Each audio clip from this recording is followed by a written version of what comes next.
একদম সহজ পদ্ধতিতে ইনস্ট্যান্ট কেনা চালের আটা দিয়ে দুধ চিতই পিঠার রেসিপি। এই রেসিপিটা আপনারা ফলো করবেন, আপনাদেরও পিঠা এরকমই খুবই সুন্দর দেখবেন, রসে টইটুম্বুর হয়ে গেছে আর অনেক হাজার হাজার ছিদ্র সহ। আর এই পিঠেটার জন্য কিন্তু আমি কোনো রকম সোডা, ইনো বা বেকিং পাউডার কিছুই ব্যবহার করিনি।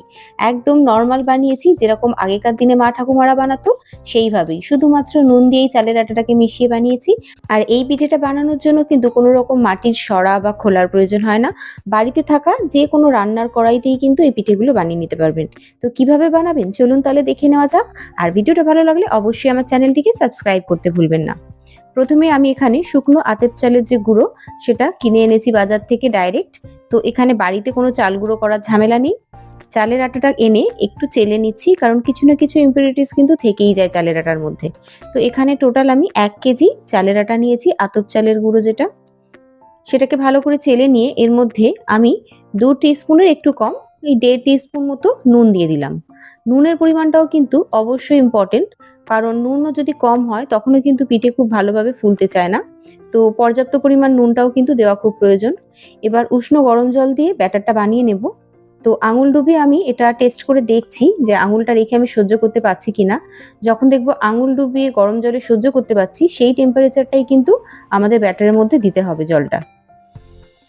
তো অল্প অল্প করে জল অ্যাড করে একটা গাঢ় ব্যাটার প্রথমে রেডি করে নেব। প্রথমে অনেক জল ঢেলে দিলে কিন্তু কোনোভাবেই আমাদের স্মুথ একটা ব্যাটার রেডি হবে না, সেই কারণে প্রথমে একটা গাঢ় ব্যাটার রেডি করতে হবে অল্প অল্প করে জল দিয়ে। দেখতে পাচ্ছেন এখানে কিন্তু একটা গাঢ় ব্যাটার রেডি হয়ে গেছে। আর এখন আমি 5 মিনিট মতো এটাকে খুব ভালো করে একটু ফেটিয়ে নেব। আর এর ঘনত্বটাও দেখতে পাচ্ছেন কতটা হয়েছে ফেটিয়ে নেওয়ার পর। তো এটাকে আমি একটু রেস্টে রাখবো, তার আগে ভালো করে 5 মিনিট ফেটে নিচ্ছি। না ফাটলে কিন্তু তখন পিঠেটা জালিদার হয় না। আমি দুটো স্টেপে এটাকে ফেটে নেব। প্রথমে ফেটিয়ে নিয়ে এটাকে আমি রেস্টে রেখে দেবো। সবসময় মনে রাখবেন রেস্টে রাখাটা কিন্তু ভীষণ ইম্পর্টেন্ট। অন্তত মিনিমাম 10-15 মিনিট কি 20 মিনিট মতো এটা রেস্টে রাখা খুবই দরকার, তবেই কিন্তু পিঠেটা ঠান্ডা হওয়ার পরেও নরম থাকবে। আর এখানে যতক্ষণ ব্যাটারটা রেস্টে আছে আমি একটা হাঁড়ির মধ্যে একটু জল দিয়ে দিয়েছি, আর এর উপরে আমি দুধটা দেব। ডাইরেক্ট হাঁড়ির মধ্যে দুধ দিলে কি হয়, দুধটা ফোটানোর সময় অনেকটা পরিমাণ দুধ কিন্তু হাঁড়ির গায়ে সেটে যায়। তো প্রথমে জল দিয়ে তারপর দুধ দিলে কিন্তু একদমই দেখবেন সেটে যাচ্ছে না। এই দুধটা যেহেতু ফুল ক্রিম মিল্ক, তাই আমি একটু জল অ্যাড করেছি। 3 লিটার দুধ নিয়েছি, তার মধ্যে আমি এখানে একটু 1/2 লিটারের কম জল অ্যাড করে দিয়েছিলাম। আর এর মধ্যে একটু তেজপাতা আর এলাচ দিয়ে দিলাম। সবগুলোকে মিশিয়ে নাড়াচাড়া করে তলার দিকেও একটু নেড়ে দিচ্ছি, যাতে কোনোভাবে দুধটা না সেটে যায় নিচের দিকে।